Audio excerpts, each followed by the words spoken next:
All right, guys, so here we go. We've got a mixed circuit. We've got two branches in parallel with each other, and that whole parallel part is in series with this little 2 ohm resistor over here, which we'll call R5. When you're doing parallel circuits like this, mixed circuits like this, first thing you want to do is find the branch what? Resistance.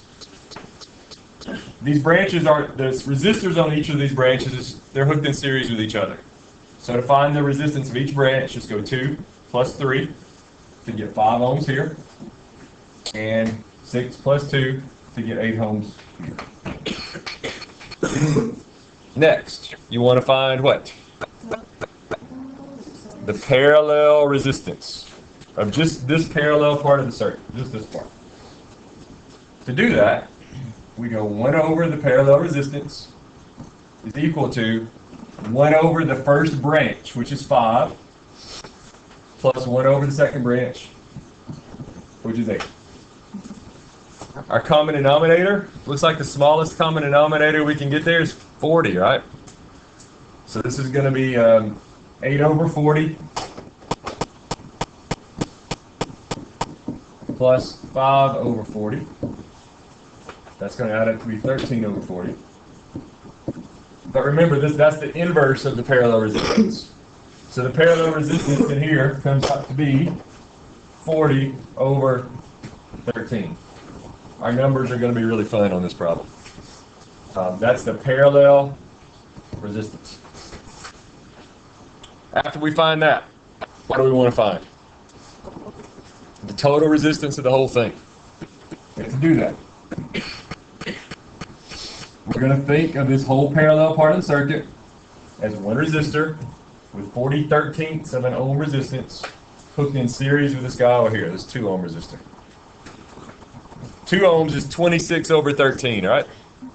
26 over 13 plus 40 over 13 gives us 66 over 13. And that can't be reduced. So we're going to get really fun numbers here. All right. After we do that, let's find the total current. To find the total current, I equals V over R. So let's take the battery voltage divided by the total resistance. Now to simplify that, we need to invert and multiply. Let me make some space up here.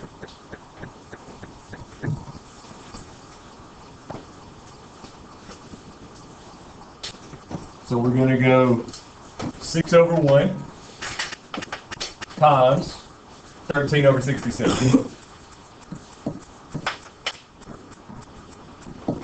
So that comes up to be 13 over 11. That's the current. And that's in amps. And like I've said before, I like to go over here to the resistor that's by itself, this one, number 5, and go ahead and take care of that. Because what's got to go through that resistor? All of it. 13 over 11. So let's say I5 is 13 over 11 amps. And since we got that, we can also find the voltage there. V equals I times R. So take our 13 over 11 amps times our 2 ohms and get 26 over 11 volts for V5. And that's when we get a little bit more complicated here. There's 2 or 3 ways you can find the voltage of the parallel part of the circuit. One, what's V equals IR. One way we can find the voltage of the parallel part is we know that the total voltage is 6 volts. The voltage at this series resistor is 26 over 11. We're thinking of this whole parallel part as one big resistor.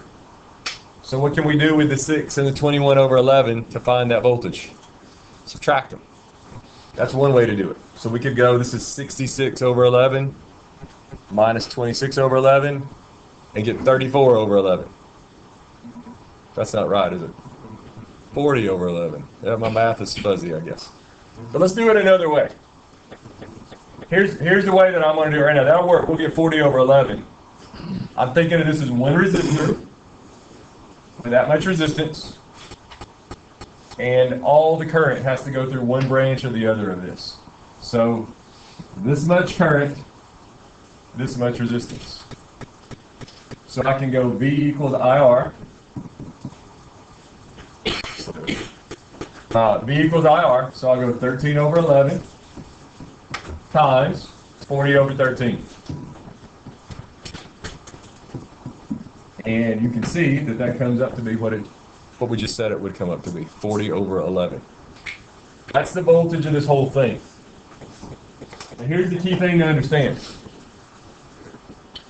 Is that the voltage of each one of those resistors? No, it's the voltage of what? Each branch. So again, let's make a little space here.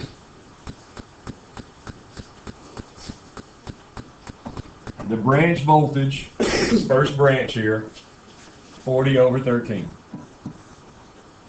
No, 40 over 11, I'm sorry. And the branch voltage over here, 40 over 11. So now we know the voltage of the two branches, and we know the resistance of the two branches. If we know that those two things, we better be able to find what? The current of the two branches. We know that current is I equals V divided by R. So for this first branch, 40 over 11 divided by 5. That's what? That's 8 over 11. That's the current that starts through this branch. Which means it's also the current that goes through here, and it's the current that goes through here. So I1 and I2 have to be 8 over 11.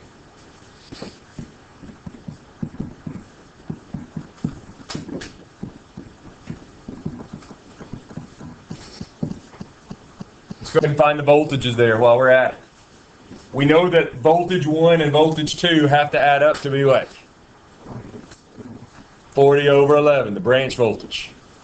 To find those two voltages, V equals IR. So at resistance 1, 3 ohms of resistance, 8 over 11 amps of current. I times R gives us 24 over 11 for V1. For V2, same thing. 2 ohms of resistance times 8 over 11 amps of current. So we get 16 over 11. And when you check that, 16 over 11 plus 24 over 11, that gives you your branch voltage of 40 over 11. Last couple of things. We got to deal with this second branch.